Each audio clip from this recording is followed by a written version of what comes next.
Hi అండి, welcome back to our channel. ఎలా ఉన్నారు? బాగున్నారా? నేనైతే చాలా బాగున్నాను. ఇప్పుడు స్కూల్ అయితే స్టార్ట్ అయిపోయి కదండి. ఇప్పుడు మనకు ఉదయాన్నే లేయంగానే ఎన్నో పనులు ఉంటాయండి.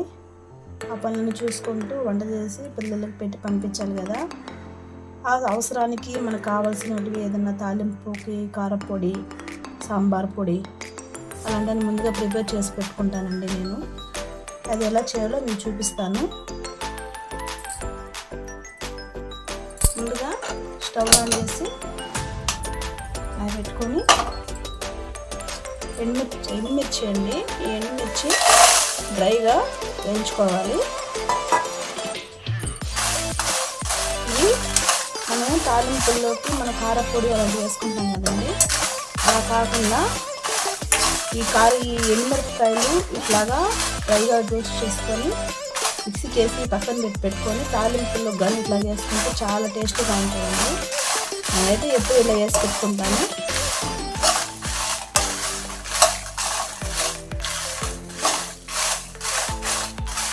తాలింపు వేసుకున్నప్పుడల్లా కొంచెం కారపొడి చల్లుకుంటే చాలు.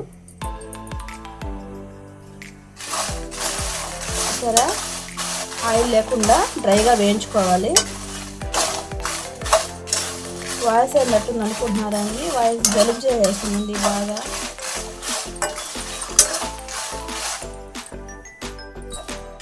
డ్రైగా అయితే మనం వేయించైతే పక్కన పెట్టుకోవాలి. ఇప్పుడు అదే ప్యాన్లో శనగలండి. శనగలు అవి కూడా డ్రైగా వేయించుకొని పక్కన పెట్టుకోవాలి.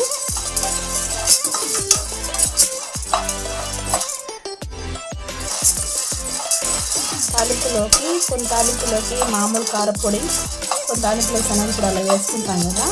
అందుకని నేను రెండు ప్రిపేర్ చేసి పెట్టుకుంటాను. మనకి ఎంత బాగున్నా బాగాలేకపోయినా మనకు వంటింట్లో పని తప్పదు కదండి. అందుకే ముందుగా ఇలాంటివి ఏదైనా చిన్న చిన్న పనులు ఉంటే ముందుగా చేసి పెట్టుకుంటాను. చూసారా, ఇవి కూడా వేగిపోయినాయి. వీటిని ఒక బౌల్లోకే తీసేసుకున్నాం. చూసారు కదండి, శనగలు ఎండుమిర్చి అయితే వేయించి పక్కన పెట్టుకున్నాను.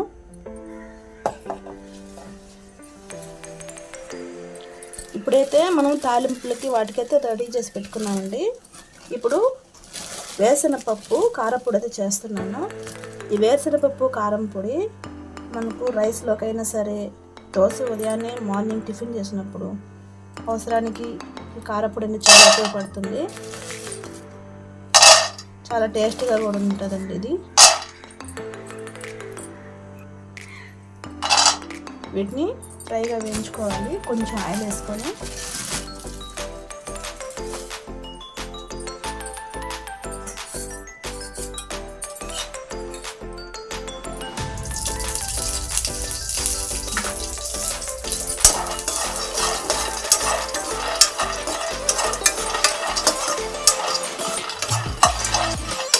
అయిపోయిన వెంటనే కొంచెం నార్మల్గా కారపొడిని, కరివేపాకు పొడి, మినపప్పు పొడి అట్లాగా చేసి పెడుతూ ఉంటాను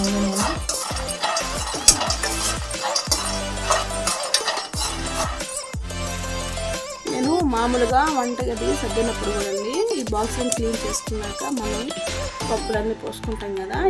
ఏ బాక్స్ అని కొనుక్కోలేమనేసి అది టైం వేస్ట్ కదండి. ఒక బాక్స్ తీస్తాము, దాంట్లో మనం అనుకున్నది ఉండదు. అలాగనేసి నేను ఇలా చూడండి నేమ్స్ అయితే రాసేసుకొని ఇలా సెట్ బాక్స్కి అయితే అంటించి పెట్టేస్తాను.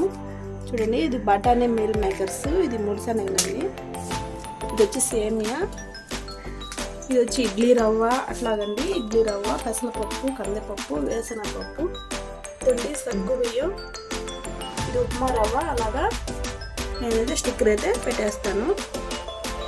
ఇక్కడ ఇది వచ్చి మసాలా పొడి డబ్బా అనేసి చూసారా. ఇక్కడ మెంతులు అనేసి, ఇక్కడ చక్కెర నేనైతే ముందుగా రాసి పెట్టేసుకుంటానండి. మనకు పిల్లలు కానీ వచ్చేటప్పుడు మనకు ఎంత ప్రిపేర్ అయిపోవాలండి. టిఫిన్ మధ్యాహ్నం లంచ్ అన్ని రెడీ అయిపోవాలి కదండి. అందుకే ముందుగా ఇవన్నీ ప్రిపేర్ చేసుకుంటాను. ఇప్పుడు మనకు వేసిన అయితే బాగా అయిపోయింది. దీన్ని ఇంకో బౌల్లో తీసుకున్నాం. దీనిలోకి సరిపడా ఎండుమిర్చి అయితే వేసి పక్కన పెట్టుకున్నాము.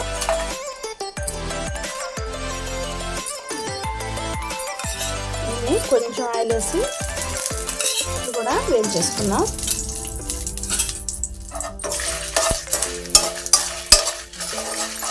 మార్నింగ్ లేచినప్పటి నుంచి మనకి ఎక్కువ ఇంట్లో వంటింట్లో పని ఎక్కువ ఉంటుందండి. ఈ పని అయ్యాక స్టిచ్చింగ్, తర్వాత వీడియోస్ ఎడిటింగ్ చేసుకోవడం అన్నీ ఉంటాయి. అన్నీ ఒక్కదాన్ని చూసుకోవాలి. మా పిల్లలు హాలిడేస్ అయితే హెల్ప్ చేస్తారండి.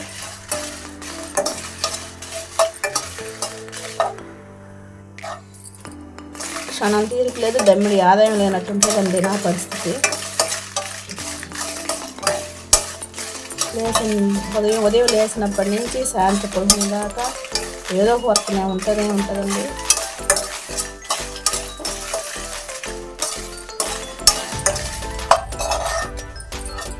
మీరు ఎలా కామెంట్ రూపంలో తెలియచేయండి. ఒక్కొక్కరికి ఒక్కొక్క ఐడియాలు ఉంటాయి. నాకు తెలిసిన మీతో షేర్ చేసుకుంటున్నాను.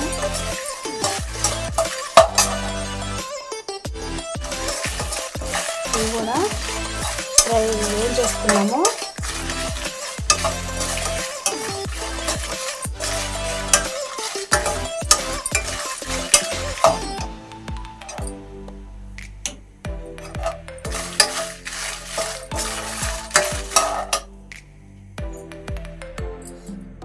అల్లం ఉండిందండి.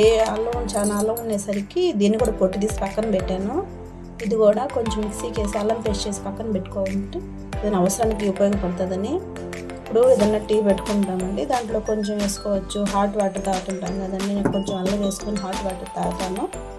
దాంట్లో కొంచెం వాడుకోవచ్చు అనేసి, ఏదైనా మసాలా కూరలు వాడుకోవచ్చు అనేసి దీంట్లో అయితే వెల్లుల్లిపాయ వేయకుండా ఇదే పేస్ట్ చేసి పక్కన పెట్టుకుంటాను. ఫస్ట్ అయితే ఎండుమిర్చిని అయితే వేసి పక్కన పెట్టుకుంటాను.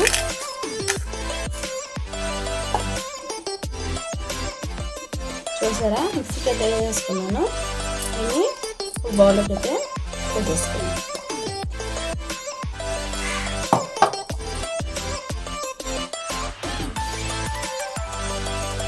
ఇది ఒక రకం అండి. ఇప్పుడు శనగలు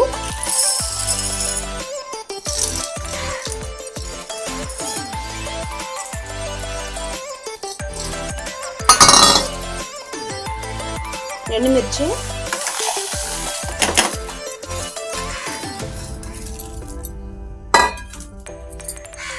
ఇవి మిక్సీ పట్టేసుకొని ఒక బౌల్లోకి పోసేసుకోవాలి. చూసారండి, దీన్ని కూడా మిక్సీకి అయితే పెట్టేసుకున్నాను. దీన్ని ఒక డబ్బాలో అయితే వేసేసుకున్నాను.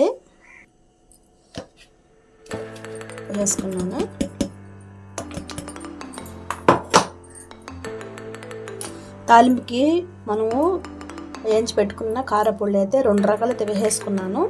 ఇప్పుడు ఈ వేరుశనగ పొడి చేస్తున్నానండి. ముందుగా ఇవి వేయించుకున్నాను కదా, ఇవి వేయించుకున్న వాటిని మిక్సీ జార్లో వేసేసుకోవాలి. ఇప్పుడు వేరుశనగ అయితే వేసేసుకుంటున్నాను. ఈ వేరుశనగ కారం పొడి అన్నంలోకైనా సరే, దోసకైనా, ఇడ్లీకైనా చాలా అంటే చాలా టేస్టీగా ఉంటుంది. ఇప్పుడు మిక్సీకి వేసుకున్నాక సాల్ట్, టేస్ట్ సరిపడా సాల్ట్ అయితే వేసుకున్నాను. కొంచెం జీలకర్ర, వెల్లుల్లిపాయ అండి. చూసారా, వేరుశనగ కారం పొడి రెడీ అయిపోయింది. ఇది ఒక బాక్స్లో అయితే వేసుకుంటున్నాను. సరే, కారపొడి అయితే రెడీ అయిపోయింది. మీరు ఎలా ప్రిపేర్ చేసుకుంటారండి? మీరు ఇలాగని ప్రిపేర్ చేసుకుంటారా? నేనైతే ఇలాగే ప్రిపేర్ చేసుకుంటాను. ఈ కారపొడి అయిపోయిన వెంటనే ఇంకో రకం ఏదైనా కారపొడి, కరివేపాకు పొడి కానీ, మినపప్పు పొడి కానీ, కాకరకాయ పొడి కానీ అలాగైతే తయారు చేసి పెట్టుకుంటాను. ఏంటంటే అవసరానికి ఏదైనా కూర లేనప్పుడు అట్లాంటప్పుడు యూజ్ అవుతుంది. వాయిస్ తడబడుతుంది అనుకోకండి, కొంచెం ఫేవరు బాగా జలుబు చేసేసింది, అందుకని ఫ్రీగా మాట్లాడలేకపోతున్నాను. అల్లం పేస్ట్ కూడా మిక్సీకి వేసి అయితే పెట్టేసుకుంటున్నాను. మిక్సీకి వేసుకున్న పేస్ట్ని ఒక డబ్బాలో అయితే స్టోర్ చేసుకొని ఫ్రిడ్జ్లో అయితే పెట్టేసుకోవాలి. బయట ఉంటే పాడైపోతుంది కదా. రైస్లోకి చాలా అంటే చాలా బాగుంటుంది. కొంచెం నెయ్యి వేసుకొని తింటే చాలా టేస్టీగా ఉంటుందండి. నా వీడియో మీకు నచ్చింది అనుకుంటున్నాను. నా వీడియో మీకు నచ్చితే సబ్స్క్రైబ్ చేసుకోండి, నా ఛానల్ సపోర్ట్ చేయండి, మీ ఫ్రెండ్స్కి షేర్ చేయండి. Thank you for the watching.